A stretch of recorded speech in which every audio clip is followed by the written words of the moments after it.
You got to know your golden triangle. You got to know that a load of you went for sportsmanship here. So, commercialization, you think of businesses, okay? So, businesses pay for things like advertisement and sponsorship. That's their job. Who do they pay? The one missing off my list, the media. The media then shows all that information. So, we watch football and we get told Bet65 is amazing and put the odds on this, etc., etc. So, commercialization, make money using the media through sport. So we watch sport through the media, and we will sometimes buy a Nike shirt because that's what Liverpool are sponsored by, because that's obviously the shirt they buy.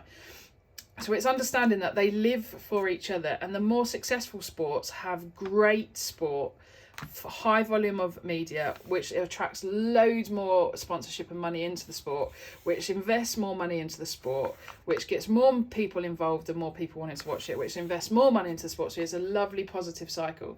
The negative cycle is, if you don't get a lot of media attention, you don't get a lot of sponsorship, the sport has less full-time coaches, facilities, training, etc., etc. So it attracts even less media, which means you get less sponsorship. So it is a positive and negative cycle.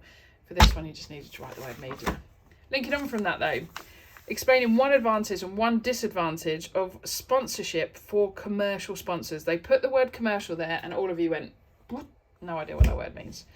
So you didn't do it. So it says one advantage and one disadvantage. You've got a space. It's been really kind and given you a space to write advantage and disadvantage.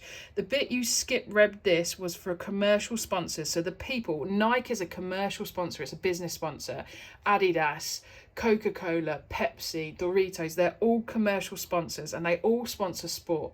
McDonald's sponsors the Olympics. Not the best advert in the world, but they absolutely pump loads of money into the Olympics every 4 years. So, what's the benefit of a company sponsoring sport? Well, that's literally what the question was asking for. So the benefit is a sponsor will gain increased exposure of the brand. So when the Olympics comes from, you'll see Coke, because Coke is a major sponsor of the Olympics. So all of theirs, from Innocence movies all the way up to Coke Zero, and it's 50,000 different flavours that you can get.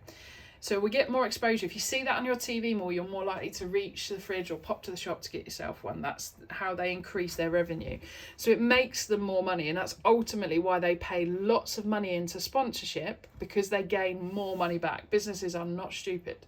They will not say, here's £50,000 for me to sponsor the Champions League final and make a loss. They want to make money from their brand being exposed to over potentially 1 billion people watching that event. So that's quite interesting. Disadvantage, flipping that round, if you sponsor an unsuccessful team or a team that was previously successful, you are kind of labelled as a unsuccessful business.